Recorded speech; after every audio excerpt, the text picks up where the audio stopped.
Locked in a three-way war, devils, angels, and those that have fallen from God's good graces battle for the survival of their race. A war that'll leave each side with scars that will never heal. While many of us know High School DxD not for its story, behind all the attempts to draw attention is a truly captivating narrative, one that follows a boy, desperate to find love, who coincidentally becomes roped in an ancient war for supremacy over the universe itself. Believe it or not, this is the story of High School DxD.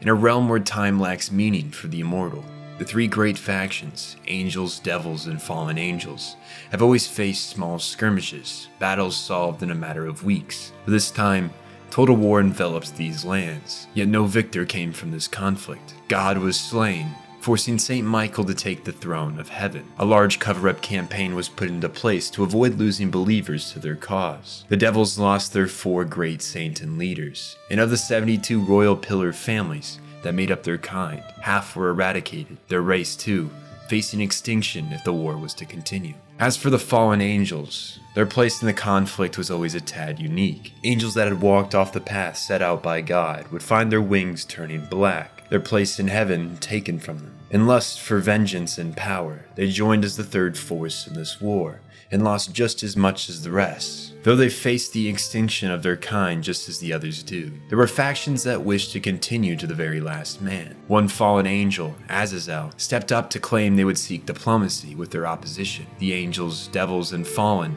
eventually reaching a peace deal. The war had been put to a halt, though the end of the conflict wasn't met with celebration. With as much as they lost, the only thing on the people's mind was to rebuild. 4 new great saintans are crowned. Azazel claims the seat as Governor General of the fallen angels, and St. Michael attempts to bring order back to the kingdom of heaven. In desperation to bring numbers back to their population, the devils and angels would turn to the people of Earth as candidates for their ranks. Angels of high nobility would use a system named Brave Saints, or in the case of the devils, evil pieces. Systems akin to the game's chess and cards. These groups would go out seeking humans and non-humans with great power dormant within them, a power given the title Sacred Gears. Given that the fallen angels had no such system, there were groups bitter and angry of the devils and angels' accumulation of power, with the governing system still trying to resettle after the war. Many fallen sub-factions would be created, their kind focused on the seizing of power to fulfill their desires. Some fallen would go to Earth in a quest to kill off humans that could prove a threat, while harvesting the sacred gears of others. Whether it be from the mouth of angels or the temptation of the fallen, a handful of humans had come to learn about the sacred gears system. Of such note were members of the Holy Church. Once gaining knowledge of the power they could seize, the church would begin what became known as the Holy Sword Project. A priest named Valper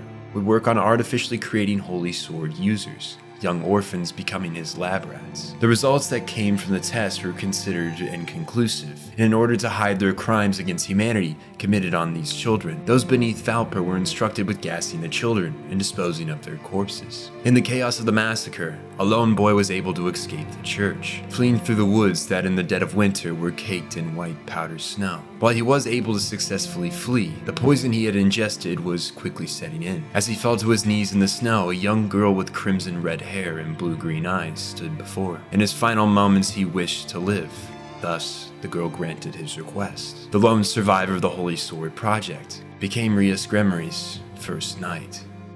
Rias Gremory is a sister to one of the 4 great saints. Her desire is to forge a path of her own, creating a peerage of evil pieces to assist her in her rise up the social ladder. Not as an individual who leans on their family in high places, but as one who can be seen as an equal. Her house consists of quite the odd assortment of members. There is her knight Kiba, the boy saved from death's door, a wizard with the sword and bearer of the sacred gear's sword birth, a fallen angel-devil hybrid, Akena, who became her queen, saved from a dark spot in her life after her shrine maiden mother was murdered by people of the church while her father was away. Koneko, a Nekomata yokai lost without purpose, became her rook. Gasper Vlad, a vampire with the ability to stop time around him, became her bishop, though he would be locked away until he learned to control his powers, as he proved a danger to others and himself. Ria still held 8 pawns, a bishop, rook, and knight before she had a full house. The girl was meticulous with her picks, and would choose to save them until someone worthy of taking her family's side appeared. Thus, time went on, and Rias attended high school at Kuo Academy, a place that would double as her base of operations, shared with the other devil family Citri. Together, in a shared goal, the two families would work cooperatively, fetching contracts with humans, a devil's way of attaining social power, similar to an angel's quest to obtain prayer and faith. Not long after Rias' entry into the academy, Kuo would open its doors to male students, marking its 2nd year as a co-ed academy on Rias' 3rd year. A boy of particular note would catch her eye within these halls, one containing within him power of unimaginable scale, power that once rivaled God himself. There was a story often told by those that had fought on the battlefield during the Great War, a legend known by many, a story of the Welsh and Vanishing Dragon's ferocious battle that put the fighting between factions on hold as they all attempted to contain the destruction of the 2 dragons. Their strength was too fierce even for the armies of heaven and hell. All they could do was seal the beast, meaning one day they would return to finish their grudge against one another. Since that day, the Vanishing Dragon Albion and Welsh Dragon Drake would pass their power down to unsuspecting humans, to one day awaken to, and as fate would have it, challenge one another and relive the battle of the ages. For decades, this process continued with no clear victor between the white and the Welsh. Until now, the boy Issei Hyodo, bearer of the sacred gear of the Welsh dragon, has become a target of both desire and contempt. The Red Dragon Emperor has become Rias' newest covet. Issei's what you would call a loser. He doesn't have any ambitions besides ogling at girls, the sole reason he applied for the newly co-ed Kuo Academy, and he doesn't believe any girl would ever want to date him. Thus his status as member of the perverted trio, who do everything in their power to ruin their social status, is sealed. It's an unfulfilling life, but it's what he's living. That is until a girl named Yuma asked him on a date after school, giving him a once-in-a-lifetime opportunity to become a normal person. It's just too bad that it was all a setup, and Yuma is in fact a fallen angel, sent to kill Issei for the danger that lurks within him, the sacred gear of the Red Dragon Emperor. Issei, as a normal human being, has no clue what any of this means, and for the most part is stun-locked by the girl in front of him, his shock only heightened when she impales him with a spear of light, leaving him to die in his own pool of blood. He laments of the fact he'll never know the warmth of another human's body pressed against his own, when the image of Rias Grimory appears in his mind. As his vision begins to give out, he can still see the girl standing over him. He brushes it off as a vision as his world grows dark, and Issei's life as a human comes to a close. Issei's first thought waking up in his own bed was that everything around the date was all a dream, yet he can feel the warmth of another person to his left, making it clear something most definitely happened the night before. On the way to school, Rias explains that Issei now belongs to her as a servant, and the reasoning for their nakedness this morning was to heal him of his wounds, a thought process that goes back to the feudal times of Europe, where they believed the warmth of a maiden could heal all wounds. This explanation, however, doesn't really carry much weight when trying to explain the state Issei's mother found them, but it would seem as a devil, Rias also has the ability to charm, his parents more than accepting of their son finally feeling the warm embrace of another. As they enter the halls, they part ways for the time being, Issei giving clear instructions to come to the occult research club after school. Citri's own household head, Sona, seems a little apprehensive of Issei's inclusion into Rias' peerage, but knowing the girl, she must have some plan in mind for the boy. Though looking down upon him, it's hard to say what exactly. Escorted by Kiba, Issei is brought to the Grimory House's base of operations, introduced to the other members, Akeno and Koneko, and told of his status as a low-ranking devil, giving him ambition to climb the ranks and one day become his own house leader. Issei latches onto this idea as his motivation that will carry him through the hardships that awaits him. For now, though, he's instructed with the simple task of carrying out contracts with humans, a task which can be both difficult and tedious depending on the user.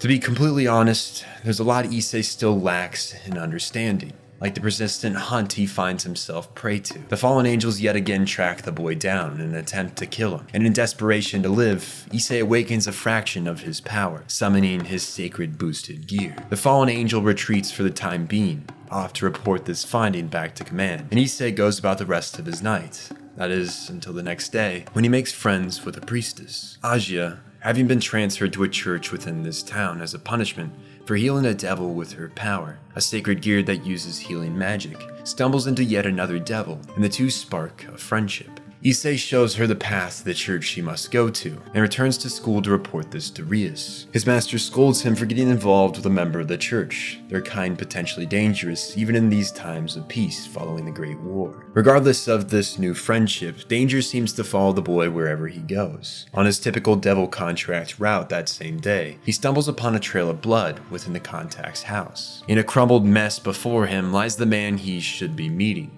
Meaning the voice that now greets him is that of an exorcist of the church, one with a lust for blood and carnage. As he attacks Issei, Aja returns to the room after putting up a barrier as instructed. It becomes clear that the church he had been sent to at some point became compromised, similar to the blasphemy that took place during Valper's Holy Sword project. This priest church has fallen under the control of desire and murderous intent. Fried threatens to violate Aja if she doesn't continue to blindly serve them. Issei attempts to step in and stop him, but he still lacks enough power to stand up against others. He's only saved by the arrival of the other members of House Gremory, though they are forced to leave Aja behind, as she's not a member of their house and cannot travel by their magic. With his weakness being put on full display, Issei knows he must do everything in his power to grow stronger. However, pull-ups won't exactly help him against the inhumans he'll face. Miraculously, Aja has been let free for the day and greets Issei in the park, which is something that should raise a red flag in Issei's mind, but the relief he feels for her safety clouds his better judgment, and they spend the day together. As the afternoon approaches evening, a familiar face makes their appearance. Yuma, better known as Rainier the Fallen, has come to collect Aja for the ritual that is to take place this evening. She toys with the boy, gravely wounding him, but leaving him alive to fester in his own powerlessness to stop her. Yet again, he fails to save his friend, and this time, there may not be another opportunity to free her. Returning to the house, he begs Rias to rescue Aja from the Fallen, but given the outstanding peace treaty, there are rules of engagement they must follow when confronting the opposing factions. She cannot, as a house leader, barge into the Fallen church, but her underlings, on the other hand, could. She leaves these seeds a direction for Kiba and Koneko to understand, the two explaining to Issei. Rias is practically instructing them to go as a trio to the church, while Rias and Akeno handle the litigation. From the framework outlined in the treaty, there's a clause stating that the factions will not perform illicit actions in territory belonging to another, and it just so happens this town falls under the Devil's jurisdiction, and the Fallen's ritual to forcibly remove Aja's sacred gear is an action they cannot allow. With that, the Devils make their move, Akeno and Rias taking care of the pair of Fallen in the outer perimeter, while the other three move inwards. They're first faced with the Dark Priest Fried, who flees the scene after sensing his inability to win here today. Moving downwards into the basement where Aja is chained to a cross, it's clear the group is much too late. The ritual has already begun, and the gear has been removed from her body. Without it, Aja's life is forfeit. Anger, grief, it all rushes over Issei. His comrades cover his advance as he rushes to free Aja's limp body. He takes her from the basement up to the chapel, laying her upon a pew. With a little life still within her, she thanks Issei for the one day they got to spend together, before passing on to what lies next for her. Yuma mocks Issei's tears for the priestess, throwing spears of light into his thighs, grounding him in place.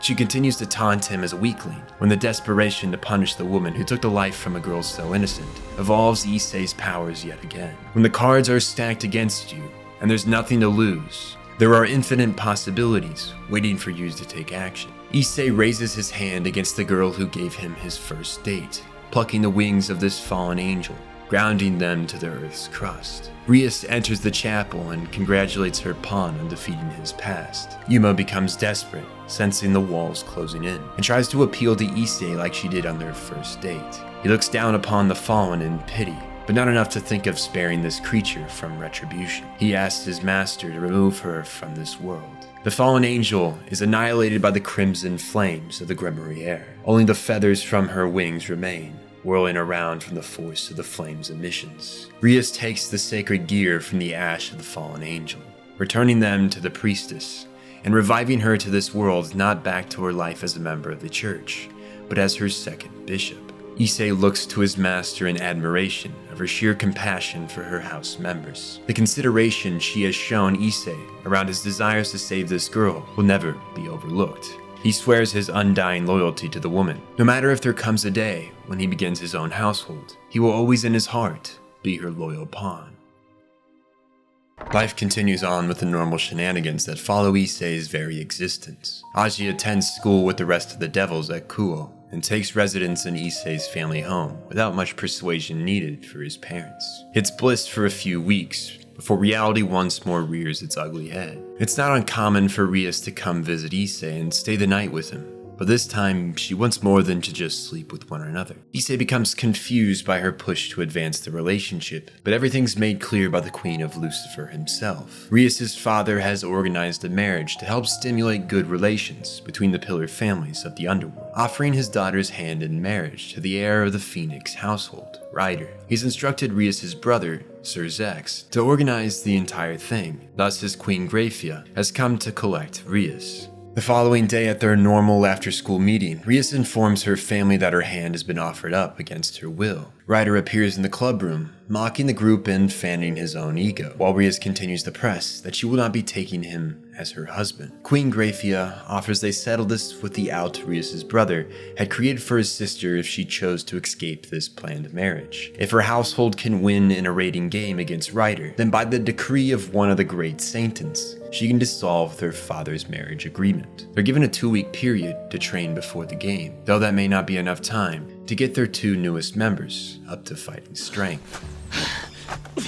A raiding game works very similar to the rules of war. Each side fights down to the last man or until the king surrenders. Thus, it's vital to protect the king, but equally as important to make power moves with them. After the Great War, these games became the leading method to solve disputes if diplomacy fell through, allowing violence to be used without the danger of harming innocent lives. And even those within the game, while injured, are often pulled out before serious injury. But given the game is not decided just by skill, but by sheer ability and power, Rias' house is at a clear disadvantage, currently lacking a full house compared to Ryder's complete set. To win, they must play very tactfully. The goal of the 10-day training camp isn't to get their power up. That would take much more time than currently available. Instead, the goal is to hone their current skills and abilities, particularly Issei's, as the roof for his power has yet to be discovered. They teach him how to manipulate magic, and he discovers his ability to launch raw energy from his gauntlet. With that, it's decided Issei will be their trump card, vital in taking Ryder, who undermines the boy, by surprise. And though this would be enough of a skill for him to master for now, Issei works in secret on his own creatively driven ability to use in the upcoming battle, an ability born from his dirty mind and soul. It's debut to put a chill down any woman's spine. The 10 days of training come to a close, and the battlefield is prepared, a perfect render of Kuo Academy, chosen for the game. Everything goes per Rias' plan. Kiba lures 3 pieces to the woods and defeats them.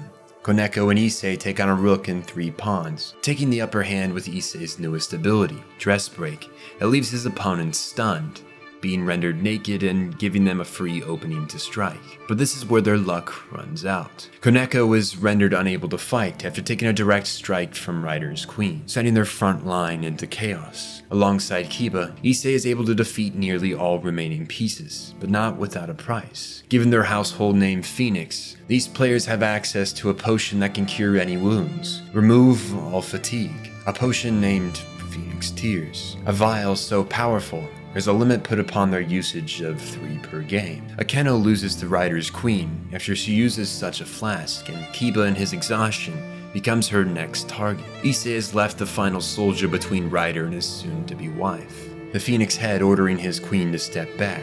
He will deal with both Issei and Rias head-on. Aja is a support player that focuses on healing. In a head-on conflict, she is not much of use. Their defeat was sealed by their sheer disadvantage in numbers, experience, and in lack of such a miracle potion as Phoenix Tears. As penance for opposing her betrothed, Ryder decides to kill her beloved pawn in front of her eyes. Rias pushes for Issei to resign, to be removed from battle, but he refuses to give in to the demands of the prick in front of him. Ryder's anger rises. Rias throws herself in between the Phoenix's flame and Issei's mangled body, resigning from the fight as king to save her devoted pawn's life. The Gremries have lost the game.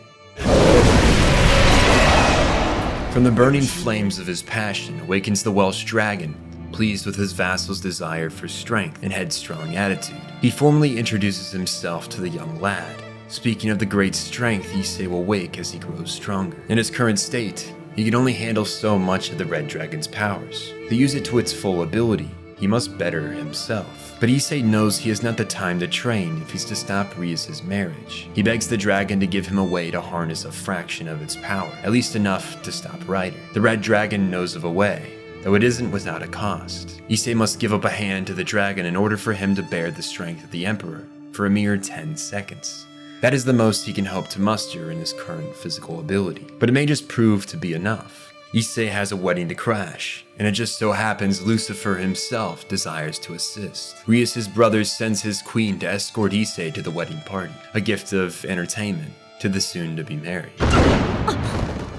Ryder's ego may be the size of a small moon, yet this makes him highly predictable and vulnerable to challenges to his power, often rushing in headstrong without so much of a thought to the larger scheme. Per Sir Zex Lucifer's idea, the two will settle their grievances in a small bout, the winner allowed to decide Rias' fate in marriage. The duelists face off outside the main building, Issei activating the Welsh Dragon Emperor's signature form, the Bounce Breaker, Red Dragon Scale Mail, the peak of any sacred gear's form. When the gear and user's emotions intersect, it creates a power that exists outside the normal laws of reality. The boy's physical state exceeds that which they once were dramatically. He's much more than just a match for Ryder. He's become his judge and executioner. Using the dragon's body to its full strengths, Issei boosts the effect of holy water, dumping loads of it upon Ryder's face, hitting him with a mean cross containing a crucifix within. While the man's body may be immortal, constantly regenerating like that of a phoenix, there is only so much his magic can do to heal the scars left mentally. The damage and pain caused by holy water can't be erased from his mind. He's lost in anguish. Issei has claimed victory, even in the face of his bounce breaker running short in the fight. His wits won him the victory here today. With that, he's transported along with the Gremory household to flee the castle while Sir Zex deals with the diplomatic fallout. It's clear with the escaped griffin waiting in this garden that whether Issei won, Rias' brother was going to do anything to avoid his sister marrying someone she wishes not to. But thanks to Issei's effort, the political blowback will be minimal. Rias, along with Issei, fly off atop the griffin. Moved by the sheer devotion of the boy, she shares with him her first kiss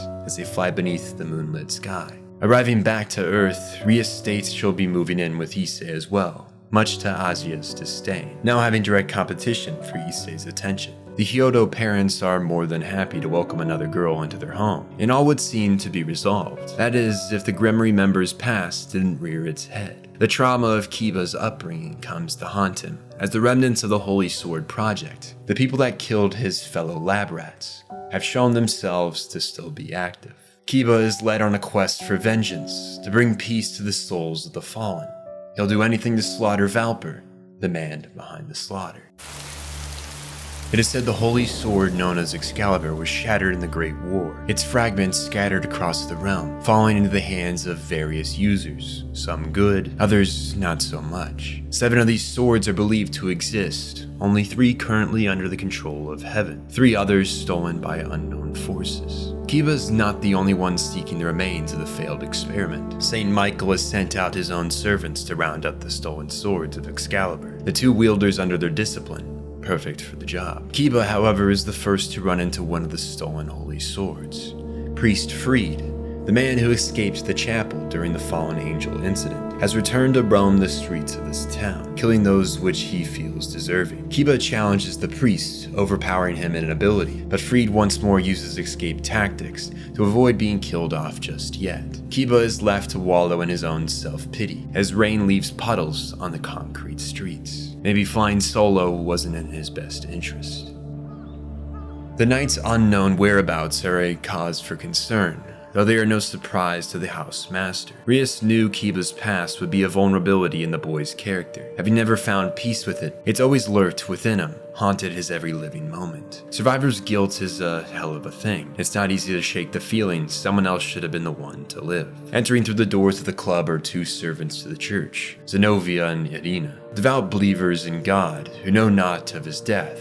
That is a well-kept secret was in heaven. They look down upon the devils, believing them to be without strong character and resolve. They throw shade at Agia, calling her a heretic, despite the church being the ones to abandon her. Enraged, Issei challenges the two to a battle, backed by the surprising return of Kiba, who too holds bitter anger towards the church for not realizing the crimes against humanity being committed under their nose. The fight goes about as good as you would expect, with one member still very inexperienced in battle, and the other blinded by rage, incapable of seeing reason. They fight well, but lose to the servants of the church. Kiba once more moves to leave his friends in the dark. Rie is attempting to stop him from going down a path that will lead to his own demise, but her words fall on deaf ears. He cannot forgo his trauma. Issei, Kaneko, and Agia aim to assist Kiba in some way and bring him back to the light, but this would be actively disobeying their master's direct orders to stay out of the Angels' business. Though with their friend's fate on the line, they're more than willing to commit insubordination. With the help of Sea Tree House's pawn Saji and the cooperation of the church servants Zenovia and Irina, they track down Kiba and form a deal to find and kill Valper together.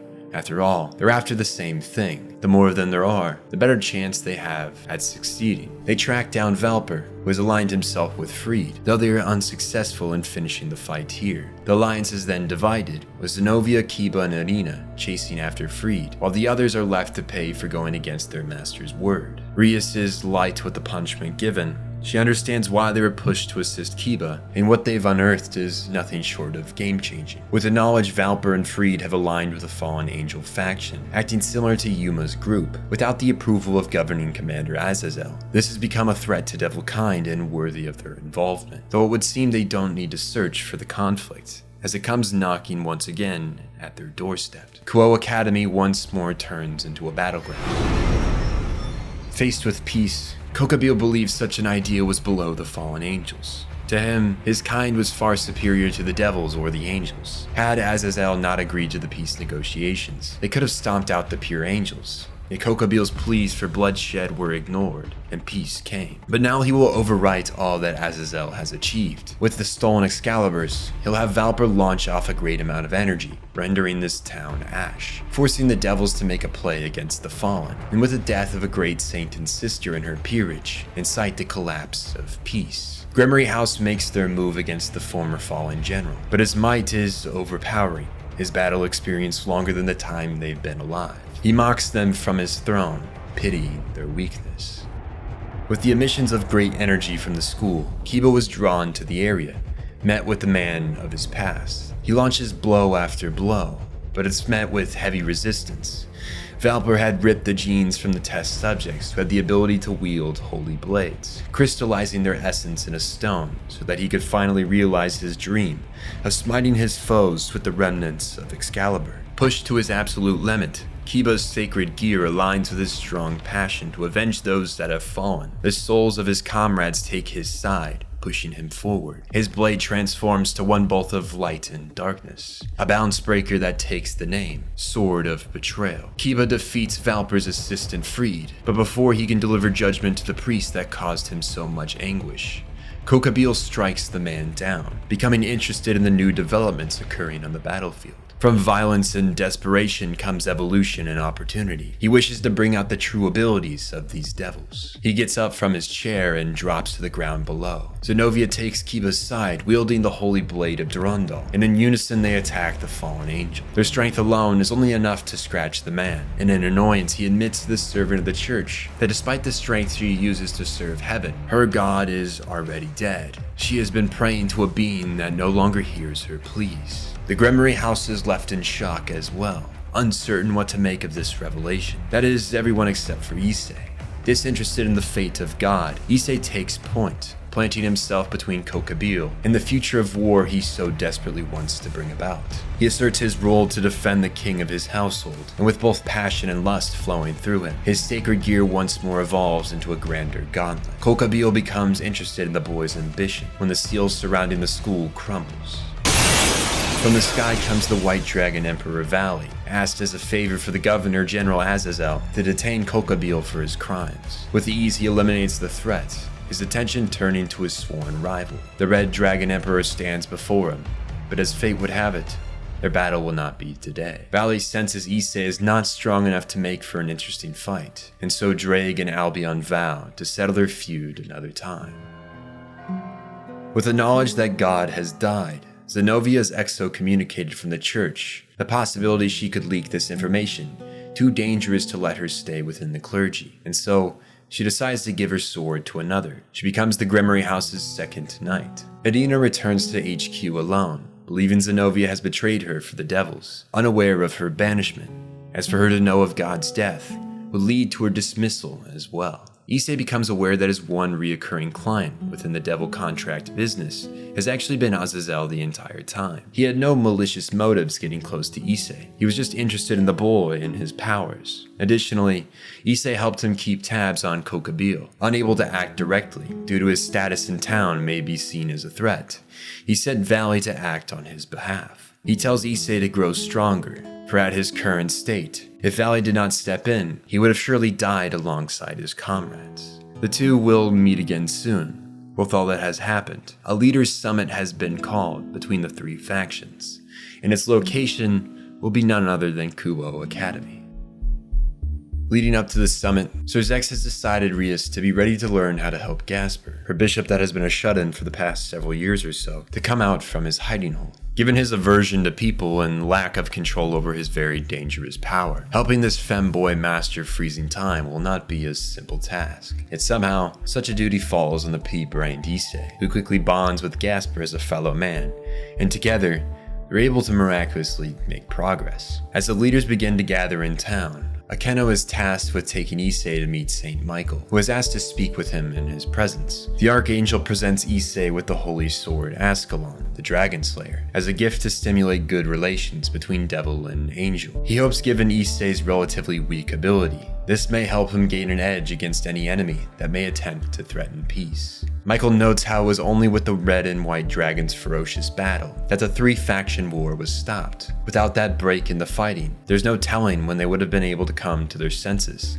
and see the effect their war had on their kind. Issei takes the gift with gratitude, and Michael takes his leave, though there is something Akeno wants to speak to Issei about. As her feelings towards the boy become more complex, Akeno wishes to share her true self with Issei, showing him her wings, not that of a devil, but also that of a fallen angel. With all that the fallen have done to Issei, she was worried he would hate her for sharing the same wings as them. But given Issei's personality, he does not see the issue. A handful of bad actors doesn't make an entire race bad. Relieved that she's not hated, Akeno embraces the boy, much to Rias's disdain. The number of romantic competitors continues to rise.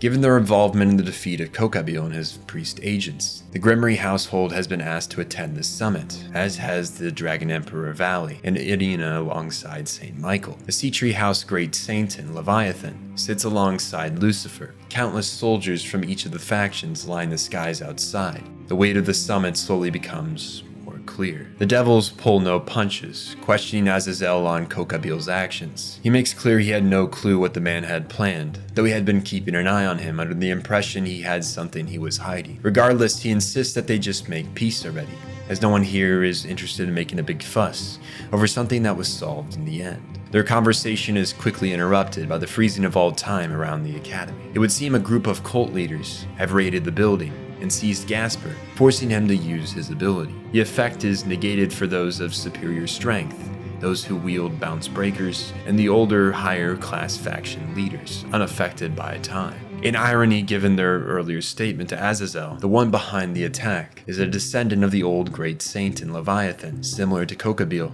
against the idea of peace. Her goal is to abolish the current Great Saintans and seize the throne she rightfully believes is hers by blood. She is, however, in way over her head, and falls at the hand of Azazel himself, using a sacred gear he had collected, Fallen Dragon, to take care of her in under a minute.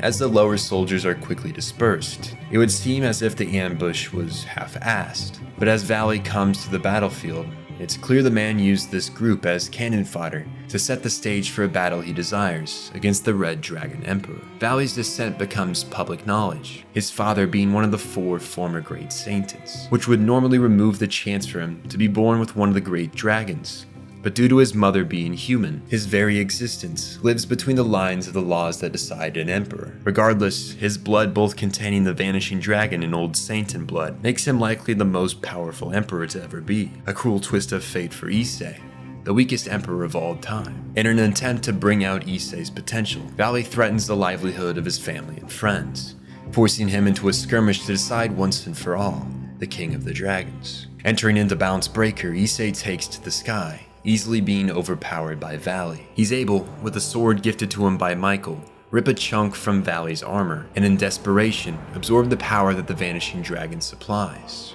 Drake is pleased with his emperor's tenacity, an act before thinking attitude. With their shared will, they're successful in committing what many would see as an act defying the laws of their world. Issei wields both the boosting power of Drake, the Welsh dragon, along with Albion's ability to divide his enemy's strength.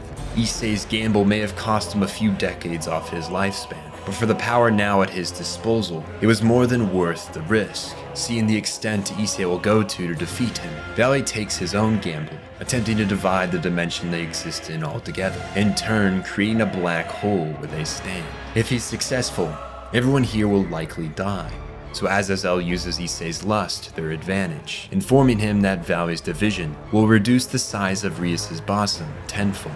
Deep down, the boy is still what he was at the beginning of this story, a man with unchecked hormones. His power level increases exponentially, and he surpasses Valley in strength, delivering blow after blow, ripping the vanishing dragon from the sky. At this point, he's forced to consider bringing out his trump card if he's the best Issei. It may just be the time to use the ultimate form of the Dragon Emperor's, Juggernaut Drive. But Son Goku himself breaks through the dimensional fabric of this world, here to collect the Emperor and take him back to their faction, Chaos Brigade. Their fight is cut short.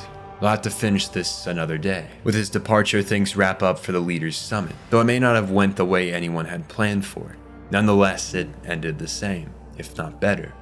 With the threat of the opposing faction Chaos Brigade, a mix of strong gods and immortals with different backgrounds, it may be best to pursue not only peace between the three factions, but a coalition of similar power to Chaos. Time will tell how things play out. For now, though, the Gremory house lives to fight another day. Lucifer requests Azazel to oversee his sister's house members as a mentor, assisting them in learning to hone and control their sacred gears and bounce breakers. Given his interest in researching these tools, this is more than a favorable ask from the great Sainton. As a way to help stimulate growth from Issei, given his power always seems to increase in the presence of women, all of the female house members move into Issei's home, which undergoes insane construction, transform this small family home into a luxury mansion, including oversized rooms, the greatest bidets, as well as a fully stocked pantry of gamer subs, including one of my all-time favorites, the fruity summer flavor of Goof Juice. Though I've heard Issei is more of an anime thigh guy, and whenever they restock, they have 10% off with code Sensei, which can be found in the description. All of this leads up to summer break, where the group will undergo training in hell, while the higher-ups meet regarding the Chaos faction.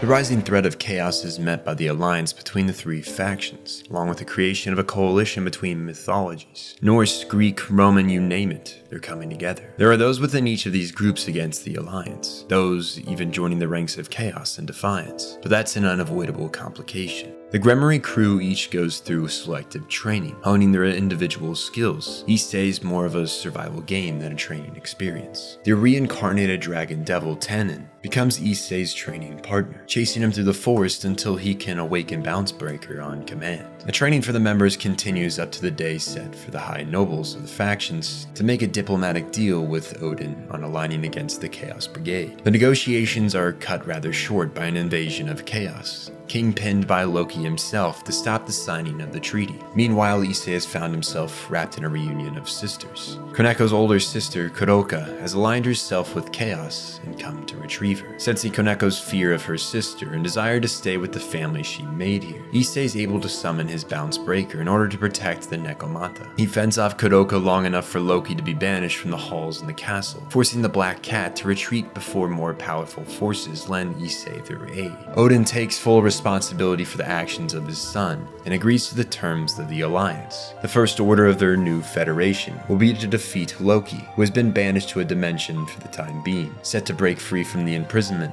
within 24 hours. A strike team is created to drop in and deal with him before the time ends. The vanguard includes 9 devil members from the Gremory and Seatree, along with Raunchiest the Valkyrie, an arena on behalf of the angels. They're given 3 vials of Phoenix Tears, the most they could gather on short notice, and instructed to hold out until the arrival of Mjolnir. Once the hammer is delivered, they are to use it to smite Loki and end his reign of mischief. Entering into the zone, they're immediately met with opposition. Fenrir, his 2 sons, and a clone of Midgardsummer attack them. It's all they can do to hold their own against Loki and his forces, but they're unable to find any openings to land an attack on the god. Their supply of tears quickly runs thin, their final use in sync with Mjolnir's arrival. Issei rushes to retrieve the mighty hammer of Thor, but he leaves himself open to attack. Fenrir's fangs sink themselves through his scale mail armor. Blood seeps from his wounds, too much even for an immortal. Without the tears of a phoenix, and no on-hand medical assistance, he's as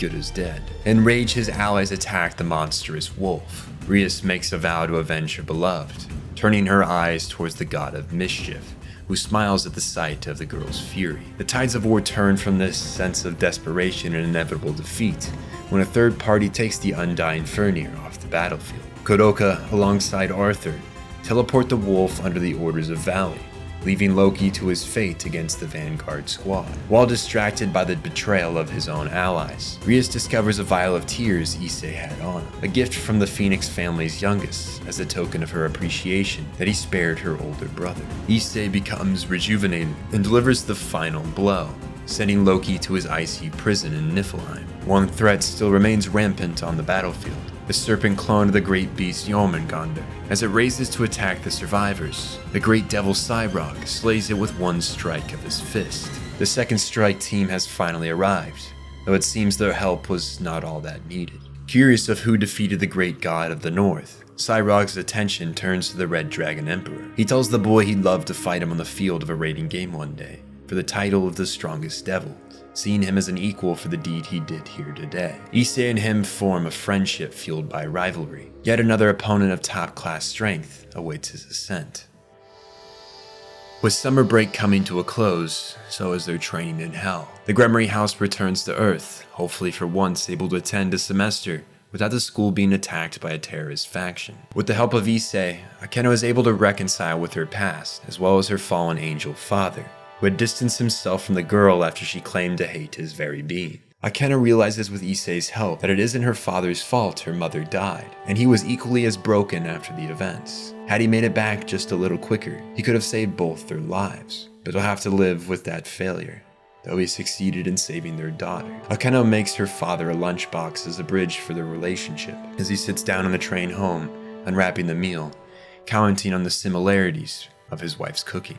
As a new semester starts, the desire for it to be normal becomes smothered fairly quickly. The devil Diodora comes to visit Asia and claim his love and desire for her to marry him and join his house. He was in fact the devil she healed that got her banished from the church, a truth both troubling, yet something that goes, for the most part, under everyone's radar. Issei is fairly against the idea of Asia marrying, not wanting another to come in and break their house up. Asia assures him she won't be going anywhere, and Rias takes it upon herself to tell the devil to back off from the advancements. Coincidentally, as it would happen to be, in the upcoming raiding game tournament that will put young devil families up against each other in order to test the abilities of the next generation, their first opponent is none other than Diodora. It seems this conflict will soon be resolved, only it's a bit more complicated than first imagined. Both Valley and Kuroka go out of their way to warn Issei of the threat that Diodora poses, not giving him detailed information, leaving that up to him to ponder. Using that tip-off, Azazel begins to look into Diodora's past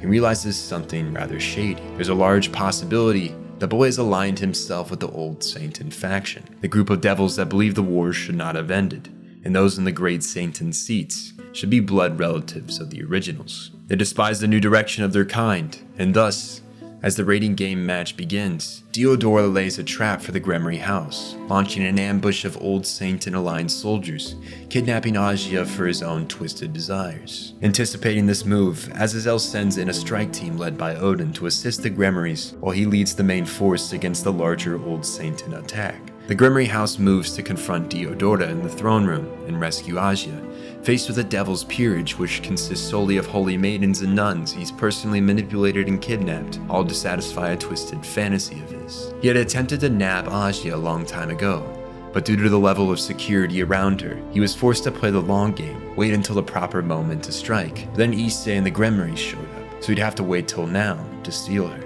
Dio laughs as he ponders what he'll do to her, causing Issei to lose his temper and launch a flurry of attacks against the devil who undermined his power, believing himself both genetically and physically superior to the likes of him. But here now, he's tossed around like a ragdoll, beaten to submission, and left crying like a bitch. He shows restraint in not killing the devil, despite the vulgar ideas that escape his lips. He ignores him and frees his friend. Azuya asks for a moment to show her thanks for being saved, but as she kneels down to pray, she becomes absorbed into a great light, vanishing from existence itself. Shalba, direct descendant of the great saint and lord Beelzebub, disgusted by the sight of a devil praying, sent her to the dimensional gap where she'll rot away in a land where time knows no meaning. He turns to Diodora, annoyed by the boy's constant babbling, vaporizing him too from existence. Issei meanwhile is unable to come to terms with this reality, wandering blindly, calling for Agia to come out from hiding. Shalba puts down the Red Dragon Emperor, calling Agia filth, likely to have expired by now. The very words call anger back to the forefront of the boy's mind. He draws from these dark emotions, uses them as fuel to stand against the devil in front of him. Once more, as his emotions align with his sacred gear, Issei activates a new level of power, the power Valley spoke of during their battle. Juggernaut Drive, a primal force of nature that exists for one purpose, to wipe out one's enemies. With ease he vaporizes the man known as Shalba, but in a rage from his own grief, he's unable to control his form. He's left trapped in this body of torment, waging destruction over everything and all, friend or foe. Valley's squad had come to oversee the conflict, hoping to watch the old Saint and faction burn, displeased with their superiority complex, part of the reason they had leaked information on Diodora to Issei. There was also the goal of confirming the whereabouts of Great Red, the dimensional traveling dragon, but while exploring the realm between realms they had found Agia, and in good faith, came to return her to her house. What Valley didn't expect to find here was Issei, lost in a failed Juggernaut Drive form. Influenced by his emotions, he activated the power before his body was strong enough to control it. Per the request of Rias, he makes an effort to control Issei, while Rias attempts to get through to him and tell him Agia is safe. He's able, through willpower, to break free from his trauma and return to them, owing Valley a favor for his help. The White Dragon Emperor points his attention to the sky, as Great Red appears flowing through the space only but for a moment. Valley makes clear his desire to one day defeat the monstrous beast. Issei, a necessary opponent to best along his journey. They make a pact to settle their battle of fate one day, before Issei passes out from the physical toll of the Juggernaut Drive.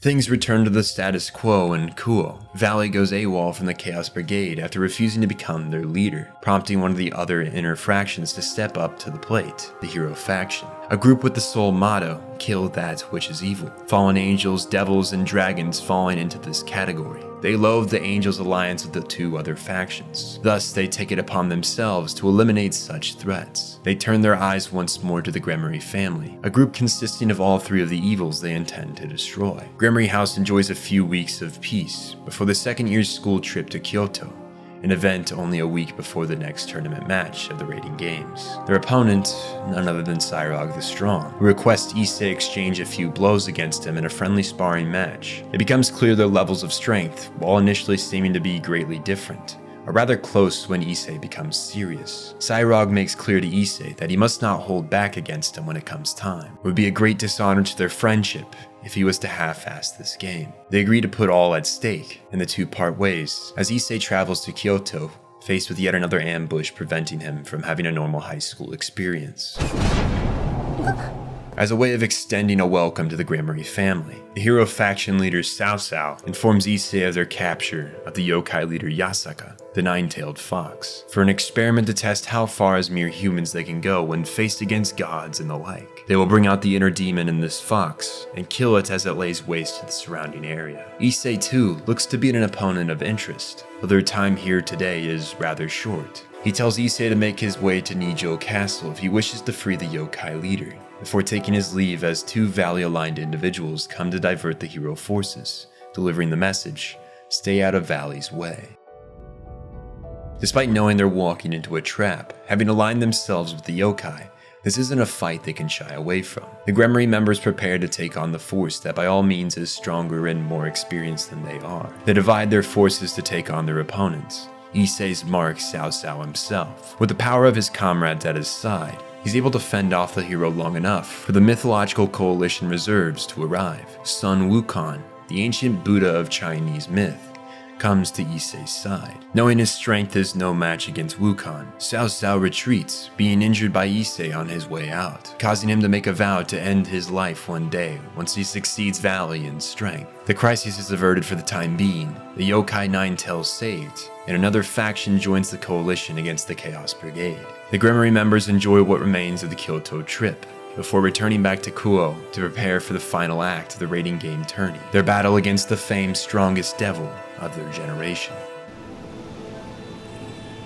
The sheer publicity around the upcoming match against the Gremory and Bales is abnormal for such young families. With so many heavy hitters set to battle for the title of the strongest in their generation, even gods like Hades have flown in to watch the bout. Sai's strength and desire to become strongest is drawn from a vow he made to his mother before disease befell her. Having been banished by his father alongside his mother for not inheriting the family's power, Sai, who was once seen as the weakest of all devils, trained his body to the edge and then some. He is stronger than any, even without magic. He had wished to keep his past and his mother's condition a secret from Issei, not wanting the boy to hold out in sympathy against him in the upcoming fight. But he's come alongside Rias today, the girl believing Issei may be able to contact Misla from her coma. Before Sai leaves, he makes Issei vow he won't pull punches on the battlefield in light of his harsh past. Issei states he'd never do something so pitiful. The next time they meet, they'll be opponents at war. Upstairs, Issei attempts to use his power to speak to the inner hearts of women to wake Misla, but for the moment it seems to fail to accomplish anything. They leave the homestead to make final tactical preparations before traveling to the Agata's Thunderdome for the Day of Infamy. To make things more interesting for the masses gathered here today, the game has been decided to be group battles, a pair of dice deciding how strong each of their forces can be for a given battle. A handicap that heavily benefits the Gremories.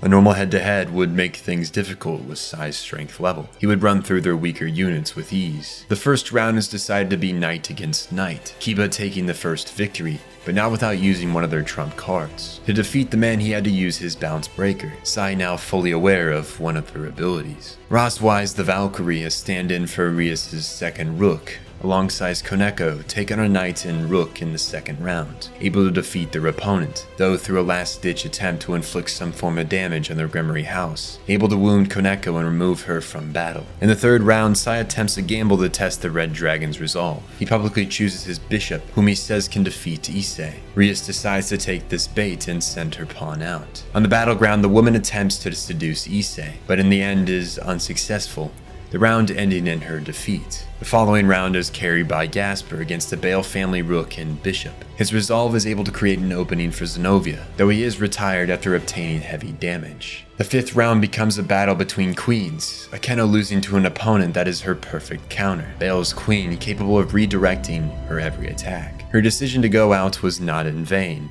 saving their forces for the next, most pivotal round in securing their victory. As the dice roll to decide the sixth round's power scale, a perfect 12 appears on screen, meaning Sairoarg can finally enter battle. Issei stands up, knowing he's the only one who could hope to defeat the monster of a man, but Kiba stops him. Zenobia, Ross, and him wish to wear down Sai for his fight against Rias and Issei. They know this battle will end with their defeat, but it won't be in vain. As they enter the field following the warrior's code, Sai vows not to hold back against these three. Their differences in strength are obvious. The two knights and rook hold no chance in taking down the Bale King, but what they lack in physical strength they make up for in craftiness. Using their numbers against him, they're able to catch him off guard, slicing his right arm from his body. Each family is allowed one vial of Phoenix Tears in this game, and they've been able to force the man to use his before the main event. They've done their job, they can accept their defeat, as Sai's rage boosts his ability tenfold. The trio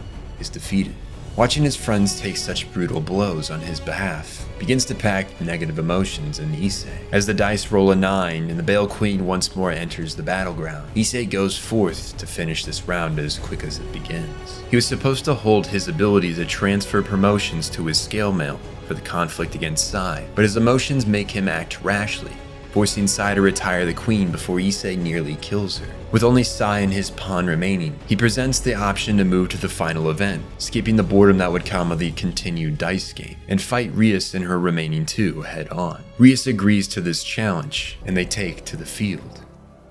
The fight everyone was waiting for. The King of Bale versus the Pawn of Gremory. There's no mistake this fight will live on in the hearts of all here present, even after the victor is decided. The warriors waste no time with words, launching themselves at their opponent. On the sidelines, the Pawn of Bale reveals itself to be the lion of Greek legend. Regulus Nemea, the very lion Hercules wrestled as part of his labors, had been sealed within a sacred gear, and upon its master's death, had slaughtered those that killed him, only to be found by Sai, and seeing his strength and ambition, the beast swore loyalty to his side. Will Rias be strong enough against this monster? That's something Issei has neither the time nor ability to deduce. His mind must solely focus on the combatant in front of him, if he wants to survive. Slowly, Issei walks Sai into a corner, the man still recovering from his fight earlier where he lost his arm. He's saved by the Lion of Myth, who has worn down Rias to the point that Issei must use their vial of phoenix tears, lest he want to watch her die. Sai thinks this is a low play, but he acknowledges where the lion's heart lied, in doing something that he believed necessary. He accepts this play, Issei using their tears. As the calm before the storm sets in, Regulus begs Sai to don him and use his full strength to take the title of the underworld's strongest. The man is hesitant, having vowed to only do such a thing if his home was in danger. But the Red Dragon insists. He had promised Sai he would not hold back. He expects the man to do the same. With that, the Bale King calls to the lion to respond to his rage and vesture, transform into a shield that will propel him to new heights. Coated in golden alloy, a set of armor of his own, the two once more re-engage. But it's all too obvious Sai's upgrade has put him in a different league. If Issei wishes to defeat him, he must take the gamble here and now, master the ability of Juggernaut Drive, searching his soul, coming in contact with the dozens of other emperors who had perished before him. Their voices tempt him to once more transform as he did against Shalba, dark emotions clouding his mind, taking over his reason. But with the help of his friends, his love for Rias, and the shard of Albion he had merged with, he's able to control the drive and use it to forge a different path, not led by rage and despair. Issei transforms into the true Crimson Dragon Emperor, adding a Cardinal Crimson promotion to the scale mail. With new might, he launches himself back towards Bale, trading blow against blow in a brawl of strength and resilience. How many punches, with the force behind them to move mountains and alter Earth's rotation, can these men take? That is the very question that will decide this battle. Sai's legs begin to give out amidst the exchange of fists, but Issei reaches his breaking point as well. His body has not adapted to this new form. It can only hold it for so long. The Red Dragon creates an opening to blast Bale with the force of a sun, leaving the lion-donned king in a crater, gravely wounded. But his mother's spirit speaks to him, telling him to rise, to stand up against those that once questioned his might, that thought of him as inept, incapable of one day leading. She tells her son to make his dreams come true as he emerges from the crater and bellows a roar from deep within his soul. They continue on like this, punch after punch, blood and teeth flying from the place they stand, neither willing to give up their ambitions. It's crystal clear this isn't a contest about who wants it more. These two are equal in that matter. It's merely a contest on who can remain conscious the longest, who can starve off their fatigue. And it would seem, as Issei's armor gives out, though he had already decided to continue to ball his fist and continue this fight, the Lion of Myth begs the Emperor to stop. Sai has been unconscious for some time now. His resolve had taken on a mind of its own and propelled him forward into battle despite. The Bale King has lost. Issei embraces him, moved to tears at the man's ambition. In the recovery room, Sai and Issei exchange words of respect. Lucifer pays Issei a visit to tell him there's talks of promoting him to a mid-class devil, a promotion he accepts as a gift, and Sai tells Issei to go speak to Rias of his love for her. Afraid she'll reject him, he's unsure, but Sai tells the boy he'll comfort him if it comes to it. He returns to Earth, confessing to the president in their clubroom, and despite his fears, the girl breaks down in joy, having been waiting for Issei to say he loved her for such a long time. They kiss, for the first time, as a couple. The fallout awaiting the Bale House leader is that many of the high-class devils have pulled out their support after his loss, but given his sheer strength and popularity, it'll be no time before he finds others that will support him. In better news, Sai's mother did indeed wake up after Issei's visit, though it was delayed. She speaks of watching her son grow as if by his side this entire time. The boy breaks down, embracing his mother, happy to have his only family return to him. As Azazel reflects on the sheer amount of lives the Red Dragon Emperor has touched, how many friends he's grown alongside, each supporting the other, stronger in his presence. He's truly an enigma. Despite his perversion, deep down he's a good person. The government general reflects on a conversation he had with the god of heaven in Hindu myth, Indra. He speaks of their ongoing problem with the Chaos Brigade and their factions. Despite this victory celebration after such a high-stakes game, danger still lurks in the horizon for their kind. Is the Red Dragon key to defeating their enemies? Time will tell, as Azazel walks through the dark storm, taking note of the beauty in this garden. Despite what I've made you think, this story, though interesting, a tad unique, and full of emotional conflict, is a lot more ecchi than I made it seem. Issei is called the Boob Dragon Emperor, can telepathically speak to boobs, and his immense strength is drawn from his love for them. Some may say I tricked you by admitting such a pivotal gag to the anime. Others will simply acknowledge the fact I just told you a really good story, without relying on the show's one gimmick. Despite all the nudity actually found in the anime, underneath the fan service is a very interesting narrative, and I believe I brought that forward here today. So however you may feel about the actual series, I think we can all appreciate the care the writers had in making something that was actually good in plot. And maybe one day they'll continue to animate the tale of Issei the Red Dragon Emperor. But for now, it remains over 19 volumes behind. Maybe that's for the best. We left off on a high note, a fight of the ages between a dragon's tenacity and a lion's determination. Though I always believe there will be room for more DxD. In time, we shall see.